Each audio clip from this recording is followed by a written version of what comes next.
here from the Sacred Healing Well. Thank you so much for joining this 5-day setting of your soul sanctuary challenge. Why is setting up your soul sanctuary so important?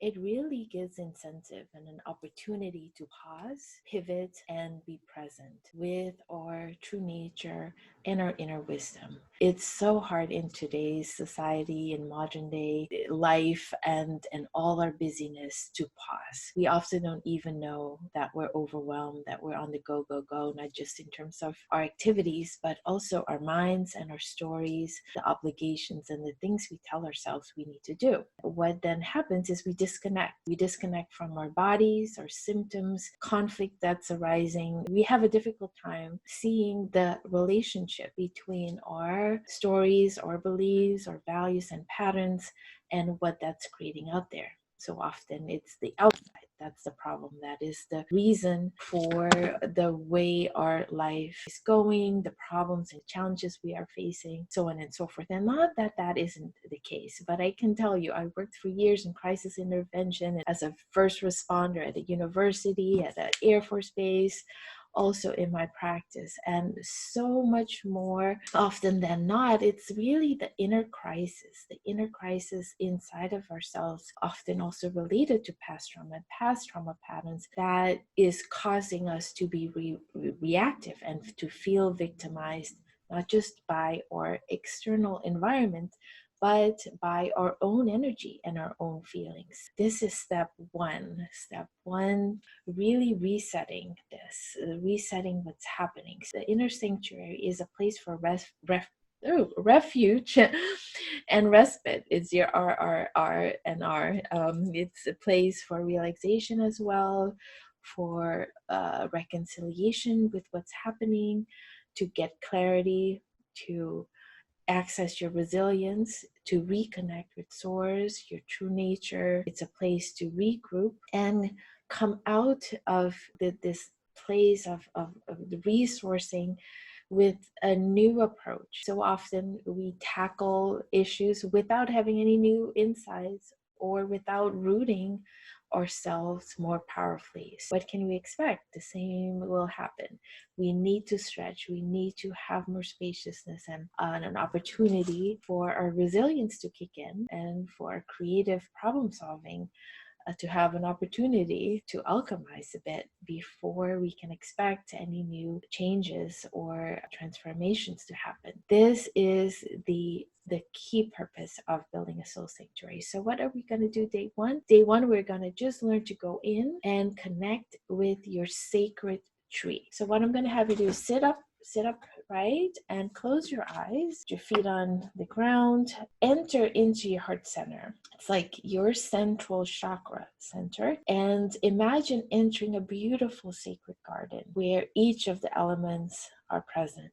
In the sacred garden is your sacred, all-encompassing tree. Now, in this sacred garden, each of the elements are present, so there's a soft breeze, there is an element of warmth coming from the sun, or perhaps from a sacred fire that's burning. There are elements of earth all around supporting you, boulders and mountains, perhaps grasses and flowers. And then there's this tree that we're going to be leaning against, and there is an element of flowing water, and we're going to go into each of these elements every single day a little bit more deeply, and you're going to see how they support and build on each other. Now, the tree guide is super important in connecting and reconnecting us back to wholeness, because this is often our biggest issue. Without even realizing it, we have a story in our heads. We're very convinced this is good, that's bad, and we'll do all that we can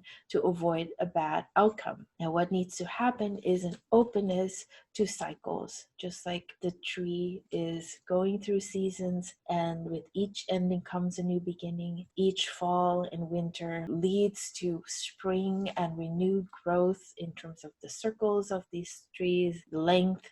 There are all kinds of polarities that these trees are embodying for us that we have difficulty embodying. As you lean against this tree, feel your spine supported by the trunk of the tree, and the goal is to trust trust that there's something bigger than yourself holding your life, your experience, and your body. And this is super important because often the upper limit block that we're running into is created right here by our own heads. We need to expand beyond this coconut brain that we have and activate a mind that is much larger, this energy that is encapsulated by our skin and also expands beyond it. So feel the upper part of your body, the energy that resides there, like the branches and leaves of the tree, reaching upward and outward towards the sun, towards the light, towards our star ancestors and beyond, connecting to this long lineage that birthed you.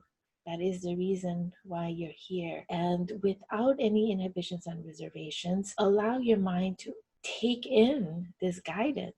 And we're going to sit with that for a moment after you're fully connected to see how to apply that to this current situation that might pose a problem or challenge to you. Now, once connected, drop into your body, your legs, your feet, your toes, down into the roots and feel them go deep into the dark soil towards the center of the earth and beyond, and do the same. Absorb all the wisdom, the nourishment from the below and our lower selves coming into our bodies, all the minerals, elements, plants, animals, ancestors, all who have graced the earth, all who have enriched the earth. Feel all that energy coming into your body for a moment.